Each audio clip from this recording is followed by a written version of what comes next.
Samastha Kerala Jamiyyathul ഉലമയുടെ മുശാവറയെടുത്ത തീരുമാനങ്ങളിൽ 1967 April മാസം 8-ാം തീയതി എന്ന ആ ഒരൊറ്റ തീയതിയിൽ ചേർന്ന 14 അംഗങ്ങൾ മാത്രം പങ്കെടുത്തിട്ടുള്ള മുശാവറയുടെ സ്പീക്കർ സംബന്ധിച്ച തീരുമാനമല്ലാതെ ജായിസാണെന്നോ ഹറാമാണെന്നോ വാജിബാണെന്നോ കറാഹത്താണെന്നോ ഒരു വിഷയത്തിന്റെ കർമ്മപരമായ വിധി സമസ്ത കേരള ജംഇയ്യത്തുൽ ഉലമയുടെ മുശാവറ പാസാക്കിയത് തെളിയിക്കാൻ സമസ്ത കേരള ജംഇയ്യത്തുൽ ഉലമയുടെ 2 ഗ്രൂപ്പുകാരെയും നമ്മൾ വെല്ലുവിളിച്ചു.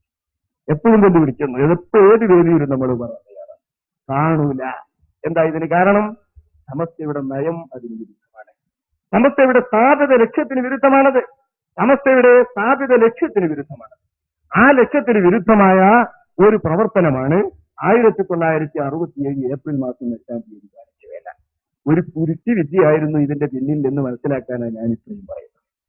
1967 ഏപ്രിൽ 8-ാം മാസത്തിൽ സ്പീക്കർ എന്ന് പറയുന്ന ഈ ലൗഡ് സ്പീക്കർ, എന്റെ മുമ്പിലിരിക്കുന്ന ഈ ലൗഡ് സ്പീക്കർ കുത്തുബ പോലുള്ള ഇബാദത്തുകളിൽ ഉപയോഗിക്കുന്നതിനെ കുറിച്ച് ചോദിക്കുന്നത് ഏതെങ്കിലും ഒരു മഹല്ലുകാർ അല്ല, ഏതെങ്കിലും ഒരു മഹല്ല് ജമാഅത്തുകാർ അല്ല. നിങ്ങൾ ചിന്തിക്കണം.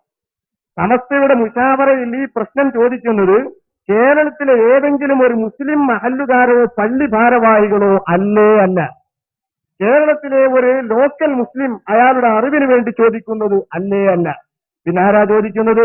സമസ്ത കേരള ജംഇയ്യത്തുൽ ഉലമ എന്ന ആ വലിയ പണ്ഡിത സംഘടനയുടെ ഫത്വാ കമ്മിറ്റിയിൽ അംഗമായ, ആ വലിയ സംഘടനയുടെ അന്നത്തെ വൈസ് പ്രസിഡന്റായ ബഹുമാനപ്പെട്ട ഇ.കെ. അബൂബക്കർ മുസ്ലിയാർ അവരുടെ ഗുരുവര്യൻ കൂടിയായ അയനിക്കാട് പി. ഇബ്രാഹിം മുസ്ലിയാർ എന്ന് പറയുന്ന ഒരു വലിയ പണ്ഡിതനാണ് ലൗഡ് സ്പീക്കർ കുത്തുബയിൽ ഉപയോഗിക്കുന്നതിന്റെ വിധി എന്താകുന്നു എന്ന് സമസ്തയുടെ മുശാവറ. ഇതാര് പറയുന്നു? സമസ്തയുടെ 60-ാം വാർഷിക സ്മരണിക സംസാരിക്കുന്നു. സമസ്തയിലേക്ക് ചോദ്യം ചോദിച്ചാൽ മഹല്ലല്ല, പള്ളി ഭാരവാഹികളല്ല, സാധാരണ മുസ്ലിമീങ്ങളല്ല, വിവരമില്ലാത്തവരല്ല, സമസ്തയുടെ ഒരു മെമ്പർ എന്ന സാധാരണ മെമ്പറുമല്ല. പിന്നെയോ സമസ്തയുടെ മുശാവറ മെമ്പർ മാത്രമാണോ? അതുമല്ല. സമസ്തയുടെ 5 അംഗ ഫത്വാ കമ്മിറ്റി അന്നുണ്ട്. അതിൽ ഒരാളാണ് അയനിക്കാട് ഇബ്രാഹിം. ഓരെങ്കിൽ സമസ്തയുടെ ഉപാധ്യക്ഷൻ വൈസ് പ്രസിഡന്റാണ് ബഹുമാനപ്പെട്ട പി. അബ്ദുറഹ്മാൻ മുസ്ലിയാർ അയനിക്കാട്. ബഹുമാനപ്പെട്ട ഇ.കെ. എന്ന സമസ്തയുടെ സെക്രട്ടറിയുടെ ആണ്.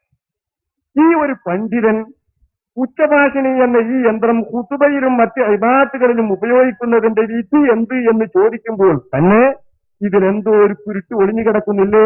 നിങ്ങൾ സംശയിച്ചു? നിങ്ങൾക്കൊക്കെ സംശയം വരൂല്ലേ? ഇതെന്തിന് അദ്ദേഹത്തിന് ചോദിക്കുന്നു? ഇരിക്കട്ടെ, ആ ഒരു വലിയ പണ്ഡിതന്റെ ചോദ്യമാണ് എന്നെങ്കിലും മുഖവിലക്കെടുക്കേണ്ട ഈ പ്രശ്നത്തെക്കുറിച്ച്.